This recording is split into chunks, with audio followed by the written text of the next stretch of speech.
Good afternoon. I am Tracy Spence with your newscast. This newscast is brought to you courtesy of BioLife Energy Systems. Come join the living. Call them at 800-875-5433. USA Credit Repair, the key to beautiful credit. You may call them at 800-786-1330.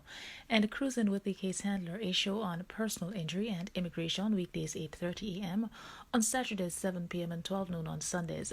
Now for the news in details. Jamaica's Ministry of Education says independent schools that are holding face-to-face classes are not in violation of its policy on remote learning. Many of these institutions have been holding in-person classes since September. Public schools are, however, required to employ distance learning, with the government providing support through tablets, audiovisual forums, and the delivery of hard copy printed materials. In a statement, the Education Ministry stated that independent schools received letters from the Ministry of Health and Wellness indicating that they have met the standards for certification. It added that the reopening of these schools are on the basis of these letters is not a violation of its remote learning advisory.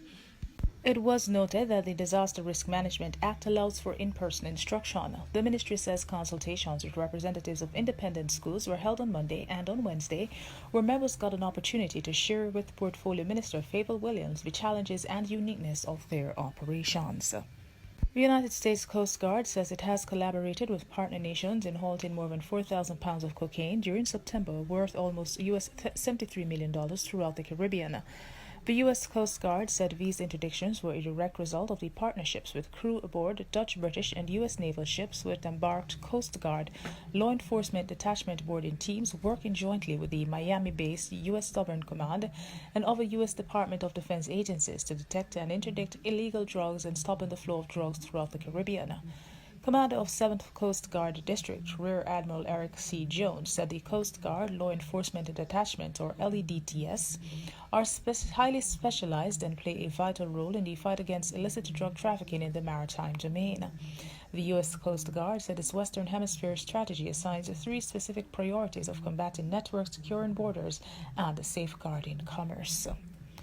Meanwhile, the Inter-American Development Bank, IDB, has approved a US $80 million contingent loan to help Barbados significantly strengthen its financial risk management of natural disasters and extreme climate events.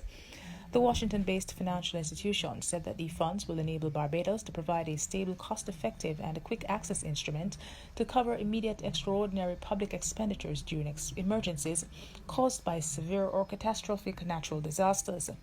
The IDB noted that Barbados, as most small island development states, is vulnerable to severe natural disasters and climate change. It also said that more than half of Barbadian residents live in zones of high risk from natural hazards, and that about 45% of the country's gross domestic product is generated in exposed areas. In sports, Jamaica's Racing Commission JRC Chairman Clovis Metcalf said he is concerned about the recent falls of a number of apprentice jockeys at Caymanas Park. Apprentice jockeys Uville Pinnock and Tevin Foster suffered injuries after falling from their mounts in August and September respectively. Pinnock has since returned to the saddle, while Foster is sidelined with a shoulder and back injury. Metcalf said this has been a major concern for the JRC, and they will be taking steps to ensure that they protect and educate jockeys about the dangers of the track. And that is it for the news. This newscast came to you courtesy of BioLife Energy Systems. Come join the living. Call them at 800-875-5433. USA Credit Repair, the key to beautiful credit. You may call them at 800-786-1330. And Cruising with the Case Handler, a show on personal injury and immigration, weekdays 8:30 a.m. on Saturdays 7 p.m. and 12 noon on Sundays. On behalf of the news and production team, I am Tracy Spence. To have a good afternoon.